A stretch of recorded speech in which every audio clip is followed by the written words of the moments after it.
अब मैं माननीय बेसिक शिक्षा मंत्री जी से अनुरोध करती हूं कि आप हमारा मार्गदर्शन करने की कृपा करें।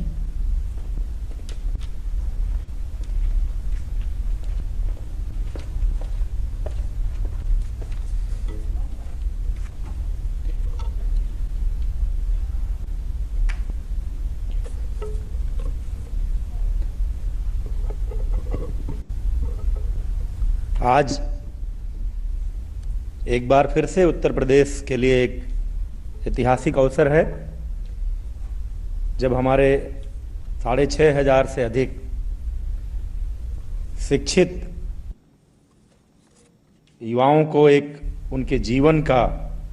लक्ष्य मिलने जा रहा है और लक्ष्य भी पवित्र लक्ष्य मिलने जा रहा है।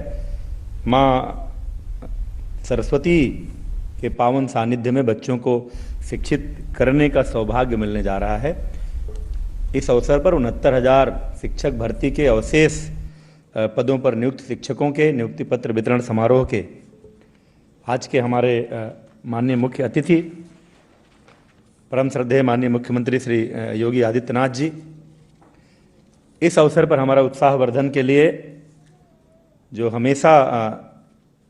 हमारा मार्गदर्शन करते रहते हैं हमारे माननीय उप मुख्यमंत्री प्रदेश के उच्च शिक्षा और माध्यमिक शिक्षा मंत्री आदरणीय डॉक्टर दिनेश शर्मा जी,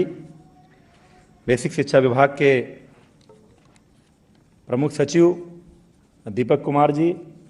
अभी हमारे विभाग में सचिव के रूप में नियुक्त होकर आई, जिनको नीति आयोग में और केंद्रीय शिक्षा मंत्रालय में स्कूली शिक्षा में काम करने का अनुभव भी है, अनामिका सिंह जी, अपर मुख्य सचिव सूचना सहित यहाँ उपस्थित सभी अधिकारीगण, हमारे विभाग के सभी अधिकारीगण।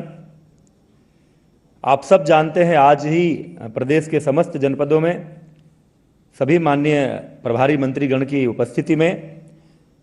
जिलों में उपस्थित जो उन जिलों के लिए चयनित अभ्यर्थी हैं उनके भी नियुक्ति पत्र का वितरण का कार्यक्रम जिस समय माननीय मुख्यमंत्री जी यहाँ नियुक्ति पत्र प्रदान करेंगे उसके बाद वहाँ भी होगा। मैं इस मंच के माध्यम से प्रदेश के समस्त जनपदों में जिला मुख्यालयों पर आयोजित कार्यक्रम में उपस्थित माननीय प्रभारी मंत्रीगण, उन जनपदों के माननीय मंत्रीगण, माननीय सांसदगण, माननीय विधायकगण और यहाँ पर तथा वहाँ पर उपस्थित सभी हमारे मीडिया के सम्मानित प्रतिनिधिगण और सभी महानुभावों का स्वागत करता हूँ, अभिनंदन करता हूँ। मैं बधाई देना चाहता हूँ और स्वागत भी करना चाहता हूँ आप सब लोगों का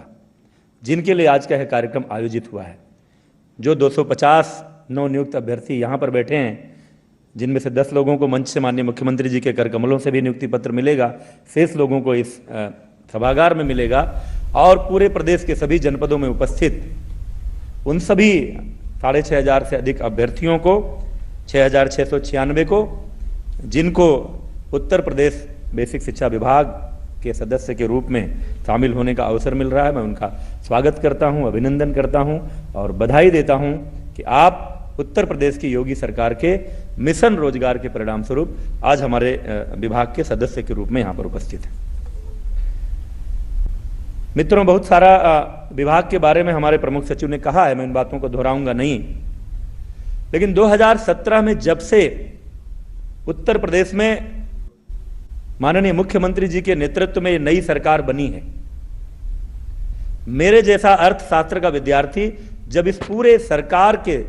क्रियाकलापों का विश्लेषण करता है तो एक ही बात समझ में आती है कि इस सरकार की सर्वोच्च प्राथमिकता है उत्तर प्रदेश का तीव्र विकास,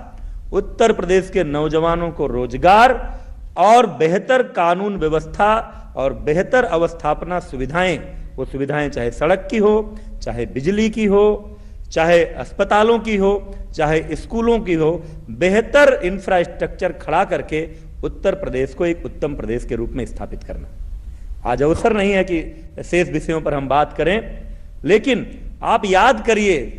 सरकार के शुरुआती कार्यकाल से यूपी इन्वेस्टर्स मीट के माध्यम से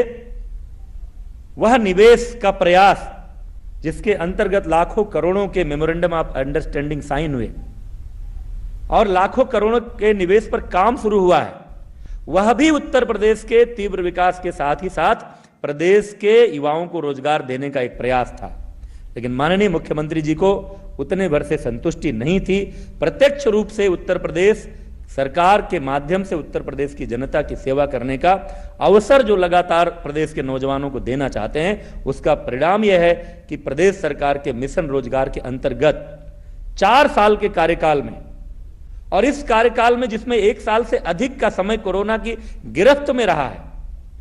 जिसमें सभी संसाधनों के साथ अपने आप को 24 घंटा झोंक कर माननीय मुख्यमंत्री जी और उनके नेतृत्व में हम सभी ने उत्तर प्रदेश में कोविड का इतना शानदार प्रबंधन किया है कि उसकी प्रशंसा समय समय पर माननीय प्रधानमंत्री जी तो करते ही हैं। दुनिया की बड़ी बड़ी संस्थाएं, चाहे वो WHO हो, चाहे संयुक्त राष्ट्र संघ हो, वो सब करते हैं। और हमारा सीना 56 इंच का तब हो जाता है जब ऑस्ट्रेलिया का कोई सांसद कहता है कि मोदी जी एक योगी हमें भी दे दीजिए। इन परिस्थितियों में जब दुनिया भर से छटनी हो रही थी, लोग बेरोजगार हो रहे थे, उस कोविड काल में माननीय मुख्यमंत्री जी के अथक प्रयास से 69,000 सहायक अध्यापक भर्ती प्रक्रिया पूरी हो रही है। आज 1,20,000 लोगों को, जो 4 साल में 4 लाख से अधिक नौजवानों को प्रत्यक्ष सरकारी नौकरी मिली है, हमारा सौभाग्य है कि उनमें से 1,20,000 लोगों को बेसिक शिक्षा विभाग में सहायक अध्यापक बनने का अवसर मिला है। 300 से अधिक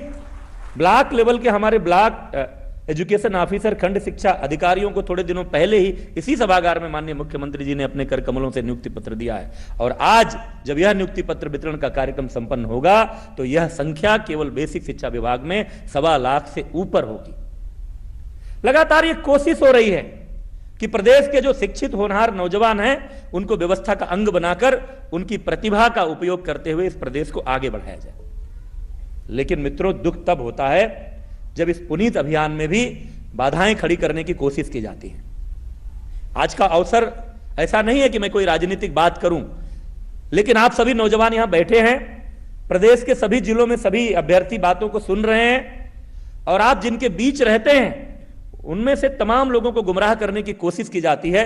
इसलिए कुछ बिंदुओं की ओर आपका इशारा जरूर करना चाहता हूं। माननीय मुख्यमंत्री जी किसी तथ्य के संदर्भ में एक बयान देते हैं, और बयान क्या देते हैं? प्रदेश के नौजवानों को विश्वास दिलाते हैं, सतर्क करते हैं कि हम आपके विकास के लिए, आपके रोजगार के लिए, आपकी उन्नति के लिए काम कर रहे हैं। आप गुमराह मत होइए, और कोई भी अगर इस प्रदेश में कुछ भी गलत करने की कोशिश करेगा, विशेषकर युवाओं से कोई धन वसूली करने का प्रयास करेगा या युवाओं को नुकसान पहुंचाने की कोशिश करेगा, तो उसकी प्रॉपर्टी जब्त होगी, उसके खिलाफ कड़ी कार्रवाई होगी। अब इस बयान का तो स्वागत होना चाहिए था, लेकिन चोर की दाढ़ी में तिनका। जो लोग इसी पर अपना राजनीति करते हैं, जिनका यही धंधा है, उनकी पहली प्रतिक्रिया सामने आ गई। चोर, कई सारी कहावतें बचपन से हम लोग सुनते हैं, उसका अर्थ जल्दी समझ में नहीं आता है, लेकिन ये घटनाक्रम जब देख रहे हैं, जब माननीय मुख्यमंत्री जी माफियाओं पर कार्रवाई करने की बात करते हैं, आतंकवादी जब यहां पकड़े जाते हैं, तो विपक्ष के नेताओं को दर्द होता है। जब वो युवाओं को पारदर्शी ऑनलाइन व्यवस्था के तहत बिना 1 रुपया खर्च किए रोजगार देने की बात करते हैं, तो विपक्ष को पीड़ा होती है। कहीं दुनिया भर में राजनीति में इस तरह का विपक्ष नहीं दिखाई देगा जो विकास और रोजगार के मुद्दे पर भी राजनीति करता। तमाम तरह तरह से बातें करके गुमराह की जाती। कभी कहा जाएगा पिछली भर्ती का 22,000 23,000 पद यहां लाकर जोड़ दीजिए। हम सब पढ़े लिखे लोग हैं, हर विज्ञापन अलग अलग परिधि में निकलता है, उसकी अलग योग्यता होती है, अलग अर्हता होती है, अलग अभ्यर्थी होते हैं, अलग कटाफ होता है। और जब वो प्रक्रिया आगे बढ़ जाती है, हम किसी दूसरे विज्ञापन की भर्ती कर रहे होते हैं, तो उन पदों को ला करके नहीं जोड़ सकते। जब हम ईमानदार और पारदर्शी व्यवस्था में काम करते हैं, तो फिर मनमानी करने की गुंजाइश नहीं होती है। अभी एक भर्ती प्रक्रिया पूरी हो रही है, तब तक अभियान चलता है सोशल मीडिया पर, नई भर्ती कब होगी, नई भर्ती। उस सरकार से आप नई भर्ती का जवाब पूछ रहे हैं जो अपने मिशन रोजगार के तहत रोज रोजगार बांट रही है। आज भी, कल भी, परसों भी, पिछले सप्ताह भर के अखबार उठा करके वो कार्यक्रम देख लीजिए, रोज किसी न किसी विभाग में नियुक्ति हो रही है। आज ही के अखबार में अभी माध्यमिक शिक्षा विभाग में भी हजारों प्रवक्ताओं की नियुक्ति होने जा रही है। जिस उत्तर प्रदेश का नौजवान निराश होकर के, उच्च शिक्षित नौजवान दिल्ली, मुंबई, गुड़गांव, लुधियाना में जाकर प्रवासी मजदूर की तरह काम कर रहा था, उसकी उम्मीदें समाप्त हो गई थी कि उत्तर प्रदेश में कभी हमारा करियर संवरेगा, कभी हमारा भविष्य संवरेगा। आज उस प्रदेश में जब हमारे यशस्वी मुख्यमंत्री योगी जी के नेतृत्व में लाखों नौजवानों को प्रत्यक्ष रूप से सरकारी नौकरी मिल रही है और करोड़ों नौजवानों को केंद्र और प्रदेश सरकार की विभिन्न योजनाओं को तत्परता से लागू करने के कारण स्वरोजगार करने का अवसर मिल रहा है, तब इस मुद्दे पर राजनीति करना युवाओं के भविष्य के साथ खिलवाड़ है। अभी हम लोगों ने कल ही पढ़ा है, पहली बार वो संकल्पना साकार हो रही है। गांव में पंचायत भवन बनते थे, उनका उपयोग नहीं होता था। मुख्यमंत्री जी की नजर पड़ी है उस पर, जमीन से जुड़े होने के कारण जमीन की समस्याओं से परिचित हैं। अब हर गांव में पंचायत भवन में वहां कर्मचारी होगा, फिर लाखों नौजवानों को रोजगार तो मिलेगा ही, लेकिन गांव के गरीब आदमी को, किसान को, मजदूर को अपना कोई प्रमाण पत्र प्राप्त करने के लिए, अपनी कोई जानकारी प्राप्त करने के लिए उसको अपने गांव के बाहर किसी ऑफिस के चक्कर नहीं लगाने पड़ेंगे। इसलिए आज माननीय मुख्यमंत्री जी को अपने विभाग की ओर से आभार प्रकट करते हुए, जो लगातार इस विभाग को सर्वोच्च प्राथमिकता में रखते हुए उसकी चिंता करते हैं, उनकी सर्वोच्च प्राथमिकता होती है कि हमारे बेसिक शिक्षा परिषद के स्कूल, जहां 90% गांव गरीब मजदूर किसान के बच्चे पढ़ते हैं, उनको भी वही सुविधाएं मिले, उनको भी वही गुणवत्तापूर्ण शिक्षा मिले जो किसी महानगर में रहने वाले संपन्न अभिभावक के बच्चे को मिलता है। उसको लेकर जो लगातार उनका मार्गदर्शन मिलता है, उसके लिए, और जो बड़ी संख्या में हमको शिक्षक मिले हैं उनकी कृपा से, जिससे अब उत्तर प्रदेश में छात्र शिक्षक अनुपात एक आदर्श स्थिति में पहुंच रहा है। अब हमारे पास कोई भी शिक्षक विहीन विद्यालय नहीं रह जाएगा। इसके लिए मैं माननीय मुख्यमंत्री जी का आभार प्रकट करता हूं और इस अवसर पर प्रदेश भर के सभी उन नौजवानों को जो सहायक अध्यापक बनकर के हमारे साथ जुड़ रहे हैं, उनको बधाई देता हूं। ऑपरेशन कायाकल्प माननीय मुख्यमंत्री जी का ड्रीम प्रोजेक्ट है। सरकार बनते ही वो उत्तर प्रदेश के बेसिक शिक्षा परिषद के स्कूलों की जर्जर स्थिति को देखकर दुखी थे। दुखी पहले भी रहते थे, लेकिन सरकार बनने के बाद उनको अवसर मिला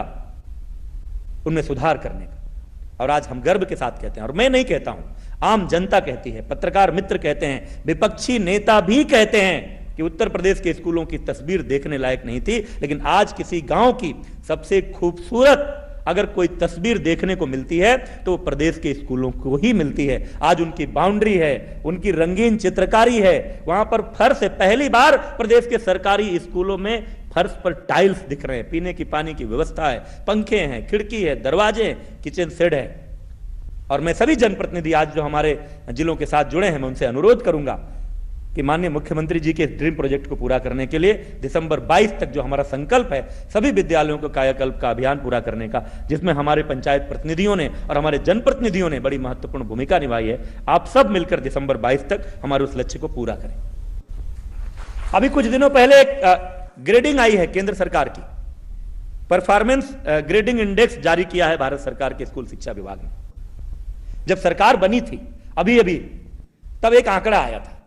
और आंकड़ा आया था तो तमाम मीडिया के मित्रों ने हमसे पूछा कि उत्तर प्रदेश की स्थिति तो बड़ी खराब है, 20वें नंबर पर है, 25वें नंबर पर है। तब मैंने कहा था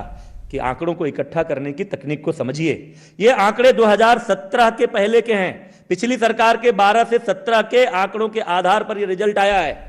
उत्तर प्रदेश की योगी सरकार जिस तरह से काम कर रही है, जिस तरह से स्वयं माननीय मुख्यमंत्री स्कूल चलो अभियान का नेतृत्व कर रहे हैं, जो ऑपरेशन कायाकल्प चल रहा है, जो शिक्षकों की भर्ती हो रही है, जिस तरह से पूरी की पूरी व्यवस्था ऑनलाइन की गई है,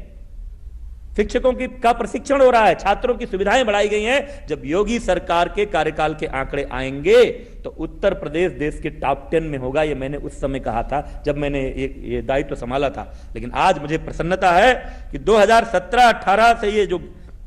परफॉर्मेंस ग्रेड इंडेक्स सिस्टम लागू हुआ, 19-20 में जो रैंकिंग आई थी पुराने आंकड़ों के आधार पर, 17-18 में हम पांचवें ग्रेड में थे, 18-19 में हम तीसरे ग्रेड में थे, और आज जब अभी इस सरकार का कार्यकाल पूरा भी नहीं हुआ है,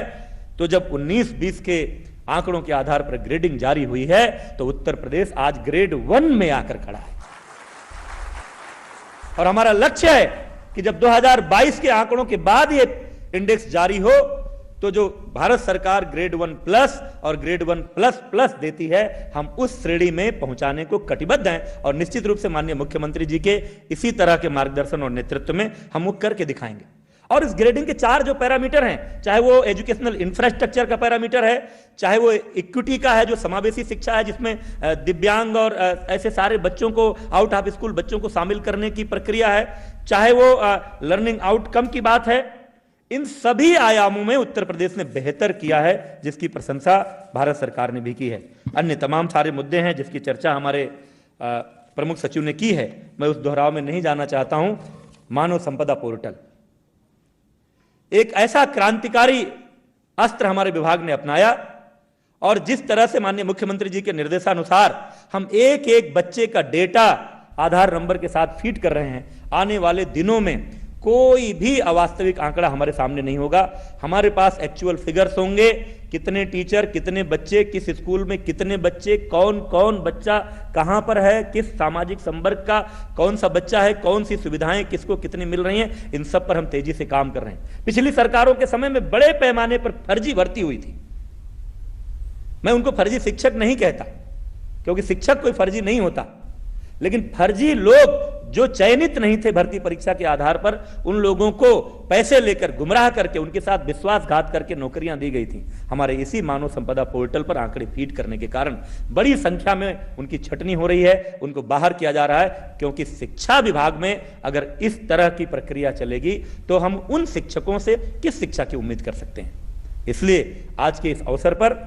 उत्तर प्रदेश की योगी सरकार के नेतृत्व में जो किए जा रहे प्रयास हैं, जिसके कारण बेसिक शिक्षा का कायाकल्प हो रहा है, जिसके कारण पूरे देश में उत्तर प्रदेश के बेसिक शिक्षा विभाग की चर्चा हो रही है, जिसके कारण चिंतित होकर तमाम सारे विपक्षी दलों को यह लगता है कि जब शिक्षा की व्यवस्था उत्तम हो रही है, चिकित्सा की व्यवस्था उत्तम हो रही है, हर गांव सड़क से जुड़ रहा है, कानून व्यवस्था अच्छी है, बिजली व्यवस्था अच्छी है, तो हम चुनाव में कैसे जाएंगे। इसलिए युवाओं को गुमराह करने का ही एकमात्र उन्होंने अपना इस समय व्यवसाय बना लिया है। आज के अवसर पर आप सभी को हृदय से बधाई देते हुए और माननीय मुख्यमंत्री जी को कोटिसा आभार प्रकट करते हुए कि उनका मार्गदर्शन, उनका नेतृत्व और उनका वात्सल्य